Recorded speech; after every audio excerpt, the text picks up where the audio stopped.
Gang లీడర్గా, రాజకీయాల్లో ఇప్పుడు ఒక మాస్ లీడర్గా, ఇప్పుడు మా శాసనసభను ఒక తరగతిగా భావిస్తే క్లాస్ లీడర్లా కాకుండా ఒక క్లాసిక్ లీడర్గా మీరు ఉంటారు అనే పరిపూర్ణ విశ్వాసం మా అందరికీ కూడా ఉంది.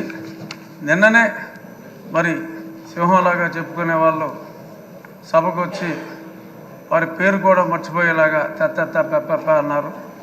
ఎందుకంటే అయ్యన్న పాత్రుడు గారిని సభాపతిగా అనుకుంటున్నారని అప్పటికే తెలిసిపోయింది కాబట్టి మరి వాళ్ళ పేరు కూడా మర్చిపోయే పరిస్థితి వచ్చింది. అంచేత వాళ్ళు ఎప్పట్లాగా అలాగే ఆ సీట్లన్నీ ఖాళీగా ఉంటాయేమో, మరి ప్రతిపక్ష పాత్ర పోషించాలి అంటే మరి పాలకపక్షంలోనే అందరికీ కూడా మీరు మాట్లాడే అవకాశం కేవలం పొగడ్తలకే పరిమితం కాకుండా, మంత్రులకే అవకాశం కాకుండా మాలాంటి శాసనసభ్యులందరికీ కూడా మీరు తప్పకుండా అవకాశం ఇవ్వాలి. సోదరుడు మనోహర్ గారు చెప్పినట్టు మాజీ స్పీకర్ గారు అందరికీ కూడా డిబేట్లో మాట్లాడి ఒక శాసనసభ్యుడికి శాసనసభలో గౌరవం ఉన్నప్పుడే వారి వారి అసెంబ్లీ స్థానాల్లో కూడా వారికి గౌరవం ఉంటుంది.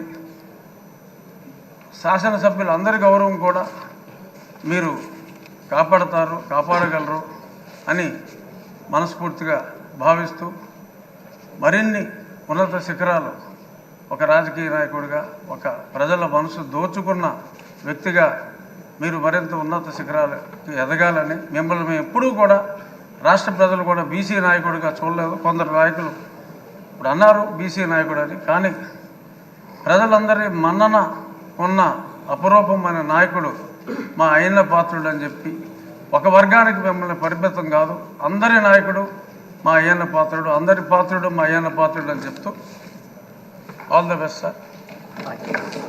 ఆంజనేయులు గారు ప్లీజ్ కొంచెం సమయం పాటించండి.